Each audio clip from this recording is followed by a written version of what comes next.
And 13 News Now at 6 begins with breaking news from Afghanistan. 2 suicide bombings near the Kabul airport have claimed 72 lives, including 12 Americans. We know 11 Marines and 1 Navy medic are dead.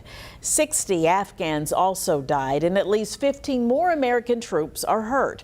The Department of Defense is blaming ISIS for the attack.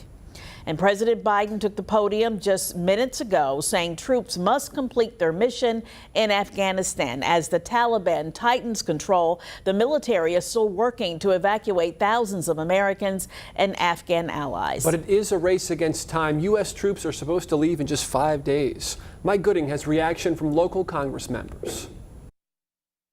I'd like to offer my profound condolences to the families of our servicemen and women and Afghan civilians who lost their lives today. The apparent suicide bombings came as the United States was racing to complete its Afghanistan evacuation mission by the August 31st deadline set by President Joe Biden. Prior to Thursday's terrorist attacks, the U.S. and coalition partners had managed to evacuate more than 88,000 people, averaging 1 evacuation flight every 39 minutes. Let me be clear. While we're saddened by the loss of life, both U.S. and Afghan, we're continuing to execute the mission.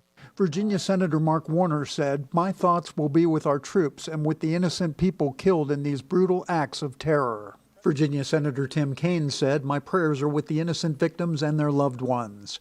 North Carolina Senator Tom Tillis said, "Our service members have been heroic in their efforts to evacuate Americans and Afghans. The terrorist attacks in Kabul are horrific and jeopardize our efforts to evacuate American citizens and our Afghan friends and allies." Virginia 4th District Representative Don McEachin said, "My thoughts are with their families and all our troops and personnel still in Afghanistan." And former President Donald Trump is sending his condolences. In a statement, he added, "This tragedy should have never been allowed to happen, which makes our grief even deeper and more difficult to understand." Mike Gooding, 13 News Now.